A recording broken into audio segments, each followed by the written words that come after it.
النهارده هنتناول قصة The Courage of John Adams، شجاعة المستر جون ادمز، ودي هيستوريكال فيكشن. ماشي، ودي طبعا قصة تاريخية بس من الخيال. ماشي، فهنشوف كده بالظبط الريدنج بتاعها دلوقتي. The Courage of John Adams. Genre: historical fiction. All hands on deck. All hands on deck. I am lying in my small hammock below decks when I hear the cry echo through the cabin area.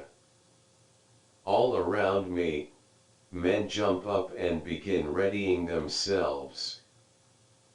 I turn to Silas, who sleeps in the hammock next to mine, and ask, "What do you think is going on?" I'm not sure, but we have had so many calls for all hands on this trip that I'm starting to think I should just sleep on deck. I wonder if the lookout has spotted one of those British ships we encountered earlier. شجاعة مستر جون ادمز، اللي هي قصة تاريخية. كله يرفع ايده، كله يطلع فوق يساعدنا على الدك، كله يطلع فوق على الدك، اللي هو سطح المركب من فوق يعني. ده واحد ايه، ادام بين علامتين تنصيص كده، حد بيصرخ بصوت عالي، الكابتن مثلا. انا بقى نايم في الكابينه بتاعتي، ماشي، في الناحيه في الجزء السفلي من السفينه الحربيه ديت. when I hear the cry، سمعت صدى الصوت بتاع الصيحه العاليه من الكابينه العاليه. الكابينه اللي فوق بيقول ايه بقى؟ all around me، كل الناس اللي حواليا والرجاله بتجري وبتجامب and began reading themselves، وبيستعدوا هم كمان، بيستعدوا كده، بيلبسوا اللبس بتاعهم بتاع. فرحت متلفت لزميلي اللي قاعد جنبي اللي اسمه سايلاس، اللي كان نايم في الكابينه اللي جنبي، ماشي، وسالته what do you think is going on، ايه اللي بيحصل فوق يا مستر سايلاس؟ I'm not sure، انا ما كنتش متاكد، but we have had so many calls. قاعد الراجل اللي فوق ده، الكابتن الكبير، قاعد ينده يا all hands on the deck، on hands on the deck. فبعدين اكيد التريب دي في حاجه بقى، في مشكله اكيد حصلت، مش هتخلينا ايه، هل نرجع تاني، هل هم عايزيننا ننام فوق في الدك بدل ما ننام تحت ولا ايه، لان وقت بالليل. وبعدين استغربت I wonder if the lookout has stopped one of those، ولا الناس اللي هي بتراقب شافوا سفينة بريطانية قابلناها قبل كده، شافوا السفينة البريطانية، يبقى أكيد في حرب. We get our clothing straightened out and quickly move to our positions on deck. When the cry comes for all hands, it usually means something important or even dangerous is about to happen. صحيح. I wait, in high expectation, for one of the officers to address us. Already, this voyage has been far more exciting than I could have anticipated. I cannot imagine what will happen next. طبعا we get our clothing straight، قعدنا نلبس الزي العسكري بتاعنا بقى، زي الحرب بقى، مش نايمين، مش زي النوم. out and quickly move to our position، وخدنا موقعنا على الدك فوق. يعني ايه، هم قاعدين تحت نايمين، لما تيجي حاله حرب او حاله خطر كل واحد ياخد مكانه، واحد يقف يمين واحد يقف شمال، وماسكين الاسلحه بتاعتهم. وين ذا كراي كام، وبعدين الصيحه بقى زادت، كله يطلع على الدك يمسك مكانه. it is usually means that something important or even dangerous، في حاجه dangerous بتحصل or about to happen، او هتحصل، لان المراقبه شافت في سفينه حربيه بتعترضنا. I wait in high expectation، فضلت واقف مترقب بدرجه عاليه ان اي خطر جاي في اي لحظه. ماشي، for one or more officers، ان في ضابط اعلى مني to address us، يوجهنا، يقول لنا تعملوا ايه بالظبط، كل واحد يعمل كذا. already this voyage، وكانت الرحله دي فعلا have been far more exciting، انا كنت متخيل فعلا ان احنا هيحصل ايه، متعه او اثاره than could have anticipated، اكتر مما نتوقع. ماشي، I cannot imagine what will happen next، ما كنتش لسه طبعا مش متخيل ايه اللي ممكن يحصل بعد كده. Men, a first officer's voice rings down the deck. A ship has been spied by our lookout, within the path of our voyage. It is not known whether the ship is friendly, nor if the crew could intend to do us harm. However, Captain Tucker has decided to give chase, as he believes we may be facing a British merchant ship. All crew members are ordered to arm themselves in preparation for battle, but do not fire upon the other ship until you are given orders. As we move to the ship's armory, I hear Silas call out from behind me, Samuel. I stop and wait for him to catch up. فطبعا من واحد بينادي، شايف لما قلنا ادام بين علامتين زي دول كده كويشنز، يبقى معناها ايه؟ انه حد بينادي من فيرست اوفيسر. الضابط الكبير بقى، الضابط الكبير صوته هو بيرن في ودنا، بيرن في ودنا ماشي. داون اون ذا ديك، بيرن على الديك بصوت صيحه عاليه. الشيب هو بيتكلم لسه، الشيب هاز بين سبايد اوت باي اور لوك اوت. احنا راقبنا وحسينا ان في مركب جايه بواسطه السفينه الحربيه، يعني جايه او مش عارفين حربيه ولا لا، جايه بواسطه برج المراقبه بتاعنا. within the path of our voyage، في خلال في الطريق الباص بتاعنا، في الطريق المسار بتاعنا هتعترضنا سفينه قصادنا. it is not known، احنا مش عارفين اذا كانت صديقه، سفينه صديقه، ولا الكروب بتاعها ممكن يكون هيأذينا، مش عارفين. ممكن يكونوا قراصنه، ممكن يكونوا سفينه عسكريه، ممكن يكون اي حاجه، فخلوا بالكم. however كابتن توكر ده بقى الكابتن بتاع اللي هو اكبر كابتن في السفينه has decided to give chase. قال لك احنا لازم نشوف ايه موضوع المطارده ده، لازم نطارد، يبقى في نوع من انواع التعقب، بيطاردوا بعض شيز دي.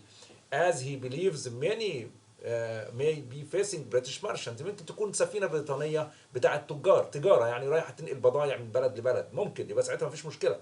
بس ممكن تكون سفينه تانية ايه all crew members are ordered to arm themselves، كل واحد اتقال له يلا خد سلاحك ماشي in the preparation for battle. يعني احتمال تكون في معركه، يبقى لو كانت سفينه صديقه اهلا وسهلا مش هنعمل حاجه، لو كان في ضرب نار يبقى كله جاهز بالسلاح بتاعه. but don't fire، ما حدش يضرب نار upon the other ship until you are given order. ما حدش يضرب نار لما نقول له، لان هو في كلام الاول مع السفينه الثانيه، مش تضرب نار تطلعوا ناس صحابنا ولا ناس تجار نقتلهم، ما ينفعش، مش اخلاق دي عسكريين يعني. as we move to the ship's armory، رحنا بقى اول ما رحنا بعد كده لايه؟ مخزن الاسلحه. ارموري ده اللي هو مخزن الاسلحه. I hear Silas، سمعت زميلي اللي هو كان جنبي بيقول من بره ايه؟ يلا يلا ساميول تعالى ورايا، come behind me يا ساميول. I stopped، انا وقفت شويه and wait for him to catch up، واستنيت لما هو ايه يجي يعني نجري مع بعض احنا الاثنين.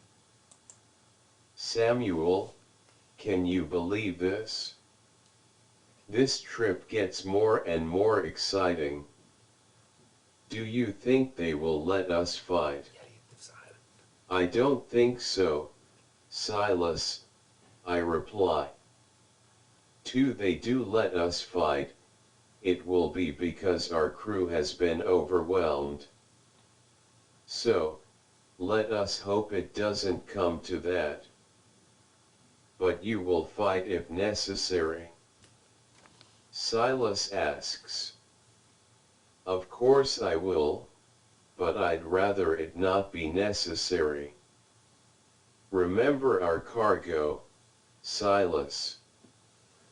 Silas nods solemnly. Who could forget? ساميول واحد بيكلمه، هو الاثنين بيكلموا بعض بقى، زميله بيقول له، لان هو اسمه ساميول اللي بيحكي القصه هو ساميول ماشي. زميله اللي هو الثاني اسمه ايه؟ سايلس، بيقول له ايه؟ كان يو بليف ذس، ممكن تصدق this trip gets more and more exciting، انها يبقى فيها ما شاء الله اثاره اكتر ماشي، اكشن يعني زي افلام الاكشن كده. do you think they will let us fight؟ هم تفتكر انهم هيخلونا نحارب في حرب؟ I don't think so Silas، بقى مش بتهيألي لا. I reply if they do let us fight، يا ريت يخلونا، اذا كانوا هم هيخلونا نحارب it will be become our crew because our crew ماله has been ماشي. نعرف دي، انا متهيالي الاور كرو بتاعنا مندهش ومصعوق ومخضوض يعني، ما هو مش متصدقين.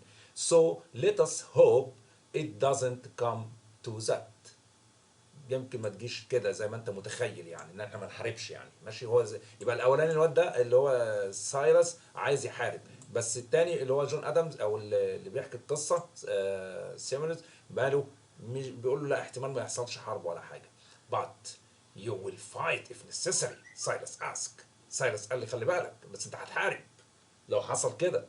of course، ده بيرد عليه بقى اللي هو مستر ساميول بيقول له ايه؟ طبعا of course I will but I would rather it not be necessary، يمكن ما يكونش مهم قوي. remember our cargo سايلس، افتكر البضاعه اللي معانا يا سايلس، واضح انهم بينقلوا حاجه معاهم، بينقلوا يعني هي سفينه تجاره هي كمان ومعاها بضاعه، فما يخشوا في حرب مع معركه تانية ممكن يخسروا البضاعه بتاعتهم. سايلس nods similarly يعني.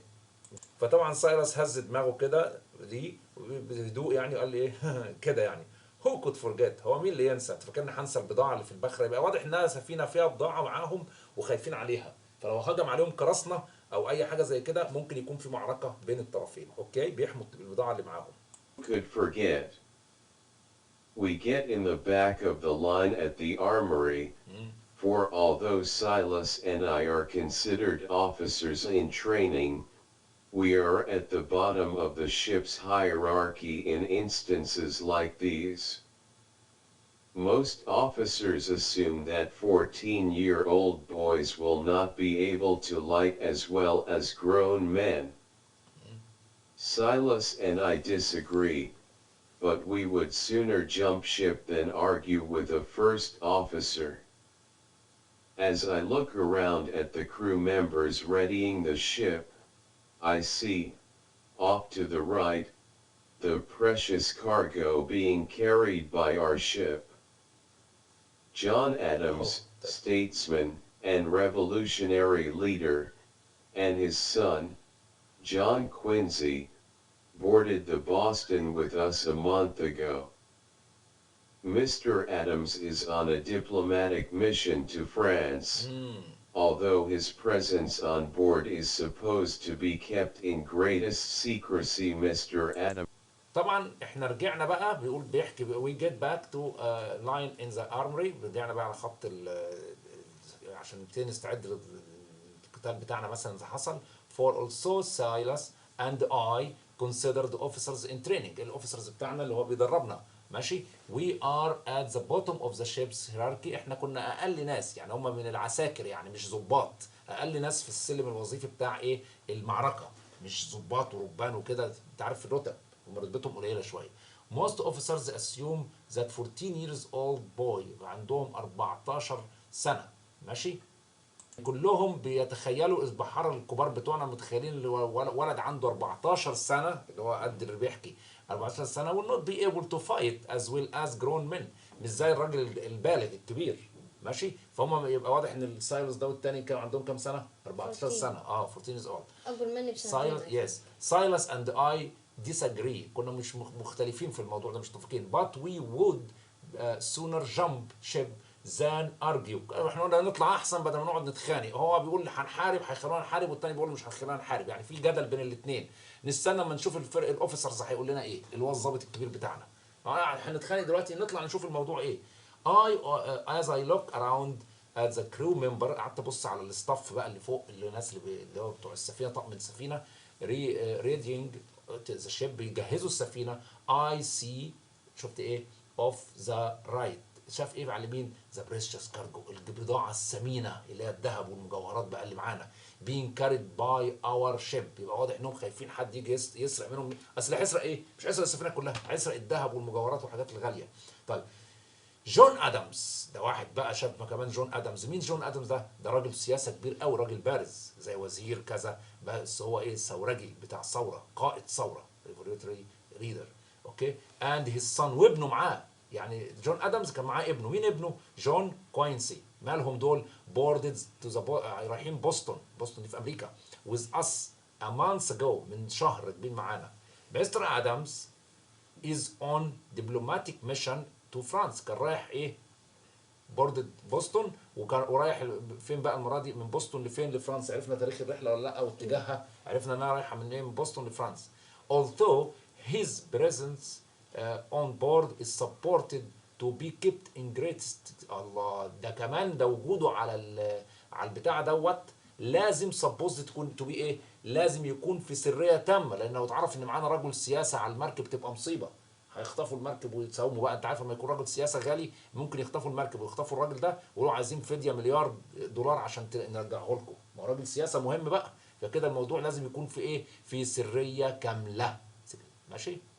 Mr. Adams himself doesn't he seem to realize his own importance, as he has often ignored the captain's requests to remain in his cabin and has joined the crew in every dangerous situation we have faced. Right now, Mr. Adams appears to be arguing with his son. Silas, too, notices the exchange. What do you think Mr. Adams is saying to his son? I think for a moment. Well, if it were my father and me, he would be telling me to get back to our cabin, in case there is a fight. And I would be telling him that I am old enough and as capable of fighting as he is. مستر ادم نفسه ما كانش مدرك قد ايه اهميته الخاصه، بدليل as he has often ignored the captain's request. دايما الكابتن يقول له ارجوك خليك في الاوضه بتاعتك، خليك في الكابينه بتاعتك، ما تظهرش، عشان لو حد هجم علينا وعرفوا انك معانا هيخطفك وهيخطف السفينه ويساوم عليها، فلازم ما تظهرش، ده هو اغلى من البضاعه. فهمت قصدي؟ ماشي. ما هو كابن has joined the crew every dangerous، يعني بكل مره مستر ادمز يحس ان في خطر واول يطلع فوق، all hands on the deck، يطلع مع الناس، ما ينفعش. we had faced right now Mr. Adams appeared to be arguing with his son. ساعتها بقى ادمز كان يعني بيعترض مع ابنه، هو وابنه بيكلموا بعض، في جدل بينهم، conflict يعني. سايلاس 2، وكمان سايلاس لاحظ كده، نوتس ايه الاكسشينج اللي حصل بين الاثنين. وات دو يو ثينك، بيقول له مستر ادم بيقول لابنه ايه؟ تفتكر ادم ده ادمز الكبير بيقول لابنه ايه؟ I think for a moment، انا فهمت كده بالوهله الاولى. قعدت افكر yes well if we were my father، اذا كان ده it were my father، لو كان ده بابايا ومعايا هيعمل ايه؟ he would telling me to get back، اكيد بيقول لي ارجع الكابينه. عارف it were دي ما تقولش it was، it were لان حاجه مش هتحصل، مع انه مش ابوه فعلا. اذا كان هو فعلا في ابويا معايا في موقف زي ده، يبقى اكيد هيقول لي ارجع الكابين بتاعتي in case there is a fight، لو كان في معركه، عيل صغير زي ده يطلع ازاي في معركه واسلحه وضرب نار. and I would be telling him that I'm old enough، وانا ساعتها انا بقى ابنه هقول له لا انا كبير وما ينفعش انزل تحت، as I capable to fight as he is. اكيد ابنه، يبقى مستر ادمز عايز ينزل ابنه في الكابينه يخبيه، والولد ابنه بيعترض. ده مين اللي بيتخيل الموقف ده؟ هو ما حصلش، ما يعرفوش هو بيتكلموا في ايه، بس سامويل اللي بيحكي القصه بيتخيل انه ممكن يكون الاب بيقول له كده والواد بيرد عليه كده، انزل يا ابني تحت عشان خاطر كذا كذا، يقوم يقول له لا مش هنزل، انا كبير وممكن احارب معاكم. وضحت؟ We watch them for another moment. Finally, the younger Adams turns and walks away, although I notice he does not move as if to return to his cabin. It appears that he will be allowed to stay. I tell Silas WEL1, we will see how long that lasts. Silas replies. Mr. Adams is a statesman. He won't be taking up arms once the fighting starts. We don't even know if there will be any fighting. And I think you're wrong, Silas. When we chased that British frigate a few weeks ago, Mr. Adams stood with the first officers, don't you remember? احنا شفنا بقى الخناقه اللي بين الراجل وابنه، او النزاع، هو مش خناقه بمعنى حاجه وحشه يعني، ماشي. لحظه تانية، وبعدين فاينلي الولد الصغير حصل ايه في الاخر بقى؟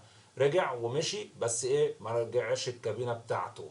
ما راح فين؟ ات ابيرز، ده واحد بيتكلم اهو، سايلس بيقول لي ايه بقى؟ it appears that he will be allowed to stay. الظاهر ابوه قال له اقعد خلاص على الدك فوق، الواد هيحضر المعركه، الواد الصغير. واو. ف اي تيل سايلس، انا قلت لسايلس كده، قلت له الولد واضح الولد اثر على ابوه وهيقعد فوق، فراح سايلس قال لي ايه بقى؟ well we will see how long، نشوف هيقعد قد ايه، يمكن مش هيقعد لغايه المعركه ما تقوم، يمكن هيقعد لغايه ما يشوف في خطر ولا لا.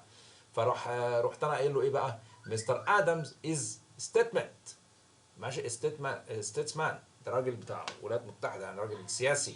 he will not be taking up arms once، يعني حتى مش معقول هو الراجل السياسي ده هيمسك سلاح ويخانق ويعارك معانا، استحاله يعني، ماشي. we don't want know even there will be any fight. احنا اصلا مش عارفين في معركه هتحصل اصلا ولا لا، عشان يحارب او ما يحاربش.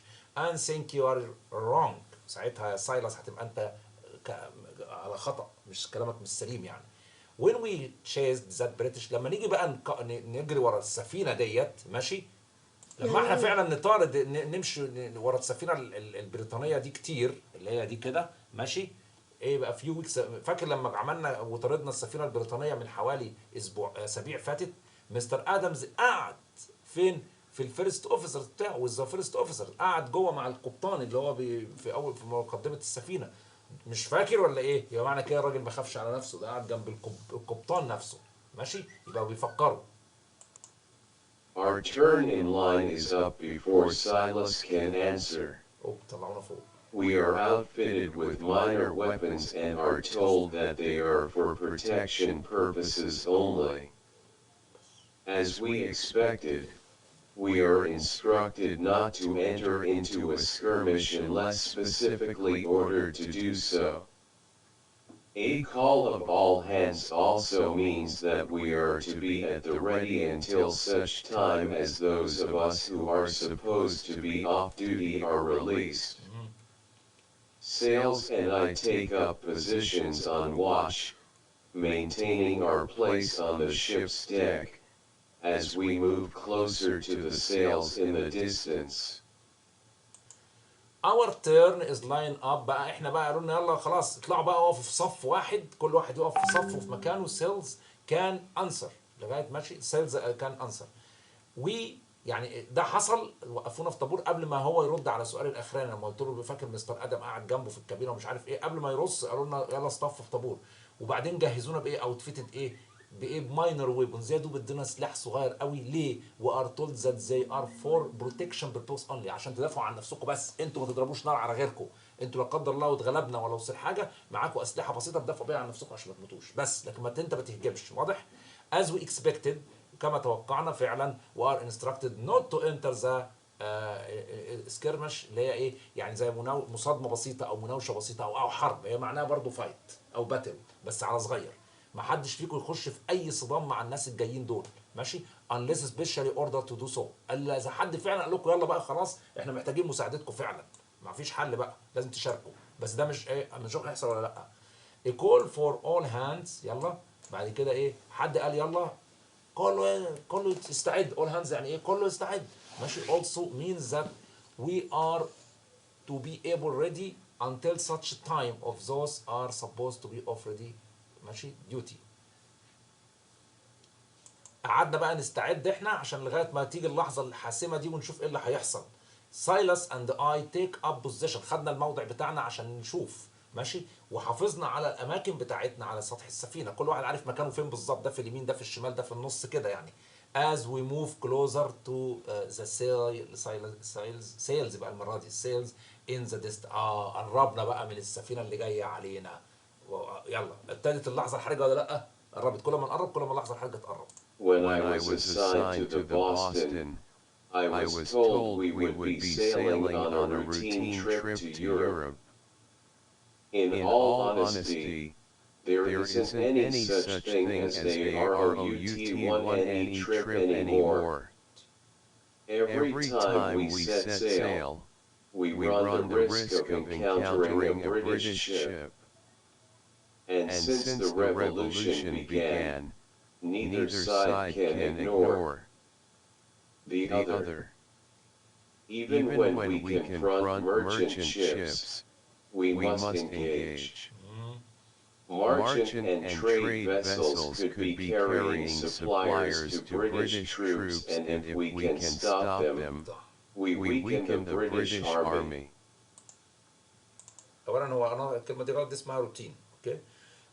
when I was assigned to the Boston، لما كنا رايحين بوسطن بقى واحنا ماشي to the Boston، I was told that we would be sailing on routine trip. احنا رايحين رحله، واحنا بنبتدي نقلع من بوسطن، هنبتدي من بوسطن الرحله بتاعتنا. قالوا لنا احنا رايحين في رحله عاديه جدا روتينيه، مش حرب ولا حاجه، لغايه اوروبا. رايحين من بوسطن لاوروبا. بوسطن دي في امريكا، واوروبا طبعا تعرفها، فيها انجلترا وفيها فرنسا وكده. in all honesty، بكل امانه ماشي، there is not any such thing از روتين تريب، احنا كنا فعلا متاكدين انها رحله عاديه ما فيهاش اي مشاكل ولا خطوره. every time we will set sail نبتدي الابحار في البحر يعني run the risk of encountering، ولكن مش حاطين في دماغنا قوي ان ممكن نقابل سفينه بريطانيه، يعني معنى كده دول امريكان وتانيين بريطان، يعني واضح ان في عداوه بينهم ولا لا؟ في عداوه بين ده وده الى حد ما، بريطانيا وانجلترا بريطانيا وامريكا مش زي دلوقتي يعني. and since the revolution began والثوره ابتدت، خلي بالك في ثوره ابتدت هناك. neither side can ignore the other، محدش يقدر يطنش التاني، كل واحد ياخد باله من التاني لان في ممكن حد ايه يعمل مشكله مع الاخر. even when we comfort merchant ship، حتى لو احنا قابلنا سفينه تجاريه، مش معنى انها سفينه تجاريه يعني مش حربيه، ما هو انواع السفن نوعين، ايه هما؟ يا سفينه بتحارب يا سفينه بتنقل بضاعه تجاريه فيها تجاره. حتى لو كانت سفينه تجاريه برضه لازم نشوف القصه ايه، مش نسيبها كده ونمشي. ليه؟ لان المارشنت اند تريد فيزلز دي السفن الكبيره اللي فيها حاجات تجاريه could be carrying suppliers، ممكن تجيب سبلايز، ممكن تجيب امدادات للبريتش تروبس، تكون فيها اسلحه للناس. اي نعم هم مش هيهاجمونا، لكن ممكن تجيب ايه امدادات للبريتش تروبس للقوات البريطانيه، دي اخطر. ماشي، تكون جايبه لهم سلاح عشان يضربونا بيه. and if we can stop them، لازم ساعتها نقول we weaken the British army. لو احنا وقفنا السفن دي ضعفنا الامدادات، ممكن حتى الامدادات دي السبلايز دي تكون ايه؟ ممكن تكون اكل شرب ورايحه للبريطانيين اللي بيحاربونا، لا يبقى احنا كده بنقاوم ولا لا؟ بنقاوم، لا يبقى ممكن ساعتها نوقفهم برضه. لازم نعرف السفينه دي رايحه فين بالظبط، اي حاجه تضعف الجيش البريطاني احنا لازم نعملها. ماشي. Of course, once Mr. Adams and his son boarded our ship, the trip became anything but routine. We are responsible for taking one of America's great statesmen safely to Europe. If Mr. Adams can persuade the French to join us as allies against the British, it could help to bring an end to the war. Of course طبعا مستر ادمز and his son boarded our ship. مستر ادم الدبلوماسي ده وابنه كانوا فين يا استاذ؟ كانوا على السفينه معانا. The trip became anything، ماشي، the trip became anything but routine، يعني الرحله كانت رحله عاديه جدا، بس هو القلق اللي فيها ان معانا راجل دبلوماسي على السفينه، ده في خطوره. We are responsible for taking one of America's greatest statesmen سيفلي تو يوروب.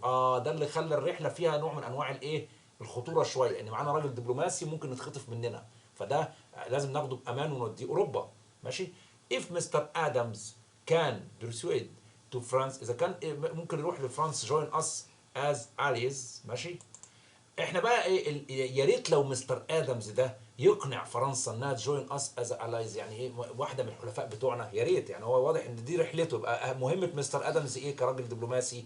ان هو يروح فرنسا يقنعها انها تتحالف مع امريكا ضد بريطانيا اجينست بريتش، ده مهمه قوميه جدا. طبعا بريطانيا لو شافته السفينه البريطانيه هتخطفه، فلذلك هو في خطر على الراجل. it could help to bring an end of the war.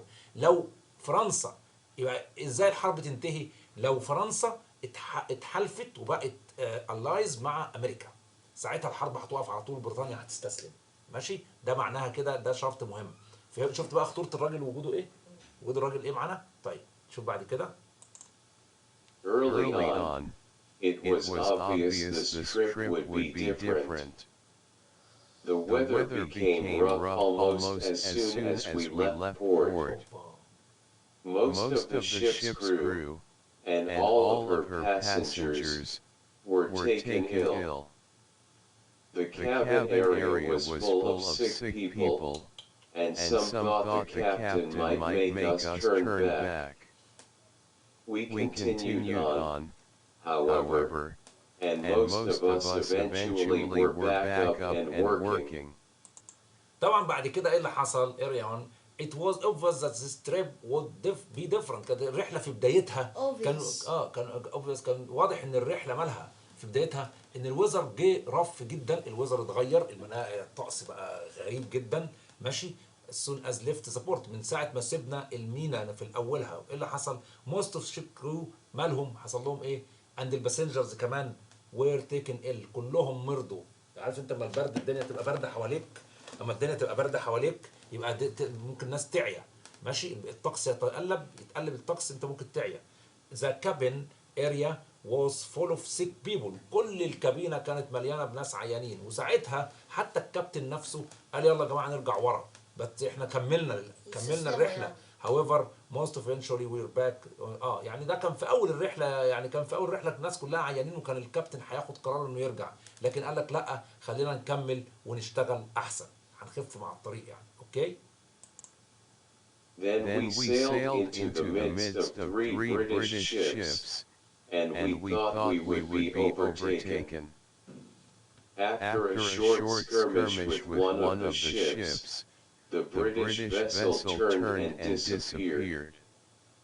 None of us were sure why she turned, until we were met with the storm that came upon us shortly thereafter.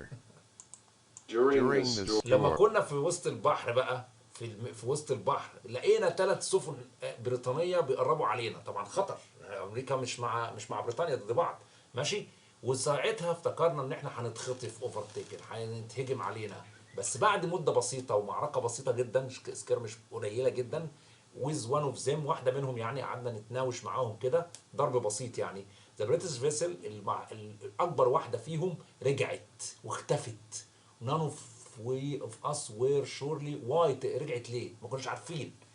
اتاري اللي حصل ايه until we were met with a storm that came upon us shortly after. يعني السفينه دي رجعت ليه؟ مش خايفه منهم، دي رجعت لان فيها ناس عندها اجهزه متقدمه، عرفت ان في عاصفه كبيره جايه، راحت سابتهم قالت ايه، خليهم يغرقوا احسن بالعاصفه اللي هتجيلهم، ان احنا نضرب فيهم ليه، ورجعت. هم ما فهموش الكلام ده الا امتى؟ الا لما العاصفه هبت وضربت فيهم، فهموا ان السفينه دي مشيت ليه؟ لانها خافت من ايه؟ منهم ولا من العاصفه؟ لا، خافت من العاصفه، من الستورم، ماشي، خافت من الستورم. during the storm, the Boston was battered and tossed by violent waves and pounded by the wind and rain. The Boston was hit by lightning, and one of the crewmen was injured. He later died from his wounds. Taken together, the events of this trip have caused a great amount of apprehension throughout our journey, and having Mr. Adams and his son aboard has increased our concern significantly. طبعا الباراجراف دوت فهمنا حاجه مهمه جدا، ان السفينه نفسها اسمها بوسطن، المركب اللي هم راكبينها اسمها ايه؟ المركب اللي هم راكبينها اسمها بوسطن. مالها بقى؟ بيقول لك during the storm، ايه اللي حصل في اثناء العاصفه الشديده دي؟ ما هبت. the Boston was battered and tossed by violent waves. السفينه اتاثرت تاثر جامد جدا بالايه؟ بالرياح العاتيه والامطار الغزيره. فهي نتيجه الرياح دي، بوسطن دي البخره اللي احنا او السفينه اللي احنا ماشيين فيها حصل لها اتقلبت كتير، يعني راحت يمين وشمال جامد جدا، واتخبطت جامد بايه؟ بالفايلنت، ثوره من الامواج الجامده جدا، وباوندد باي الويند، والويند كمان يعني مش اتدمرت، لا هي اتخبطت كتير بحاجتين، ايه اللي اثر فيها؟ ويفز وويند، كلهم خبطوا فيها. بوسطن عرفنا انها ايه بقى؟ غير اسم بوسطن المدينه، اسم البخره نفسها بوسطن. was hit by lightning، كمان في برق من فوق خبط فينا، lightning، ماشي. and one of the crew was injured، اتجرح، ما هو اللايتنج ده بايه؟ بيكهرب لحد ما، فواحد اتجرح. he later died، وبعد كده مات طبعا from his wound. يعني فعلا بتيجي الكهرباء جامده جدا من اللايتنينج اللي هو البرق، وبالتالي الراجل دوت حصل له ايه؟ مات بعد كده نتيجه جراحه. taken together، واحنا بعد كده ايه عملنا كلنا مع بعض ايه؟ the event of this trip has caused a great amount of apprehension، ماشي. طبعا apprehension ده اللي هو جاب لنا قلق كبير جدا، apprehension زي worries يعني، ماشي. sort out our journey. بصراحه يعني عارف لما واحد يموت معاك على الرحله فوق وانت في اولها كده اكيد بتتضايق يعني، فحصل قلق لينا كلنا. and having Mr. Adams، وخدنا مستر ادمز وابنه aboard has وكمان اخدنا لما اننا ناخد كمان مستر ادم وابنه معانا على السفينه، ده معناه بنزود القلق اكتر. ليه؟ لان راجل سياسي ممكن يزود القلق علينا، ان يكون الناس دول البريطانيين جايين يخطفوه هو شخصيا. مين هو مستر ادم؟ ليه هم عايزين يخطفوه؟ ليه عايزين يخطفوه؟ انها فوق، قلنا لانه المفروض هو في مهمه رسميه من امريكا لفرنسا عشان يتحالف مع فرنسا ولا لا؟ يخلي فرنسا دوله صديقه ولا لا؟ الايز معاها ولا لا؟ يس. ولو حصل كده هيحصل ايه؟ بريطانيا هتنسحب من الحرب والحرب تقف. فموضوع خطير جدا. مستر ادمز ده اقوى من ضرب النار نفسه، ماشي. As we continue giving chase to the ship ahead, I start to make out the outline of her sails. Silas, too, is paying close attention to our approach. طبعا as we continue giving chase قعدنا نطارد السفينه بقى اللي هي قدامنا اهيد يعني قدامنا احنا قعدنا نطارد فيها. ايه اللي حصل؟ I started to make out the outline of her sails. قعدت ابص على الايه البحاره اللي جواها. هو بيقول كده قعدت اشوف البحاره فيها. وسايلس برضو كان بيعمل كده بيراقبوهم بايه بمنظار كده من بعيد بيبصوا عليهم يشوفوا ايه is paying close attention to their عايزين نشوف بقى احنا هنعمل ايه بالظبط. احنا الاثنين ده هدفهم ان هو يبصوا ويراقبوا السفينه اللي قدام البحاره اللي على السفينه الايه اللي قدام. خلي بالك في فرق بين كلمه سيلز يعني البحاره اللي هم راكبين وسايلس ده اللي هو اسم الراجل. في فرق السبيلنج قريب لكن ايه في فرق في الايه في المعنى. For some reason,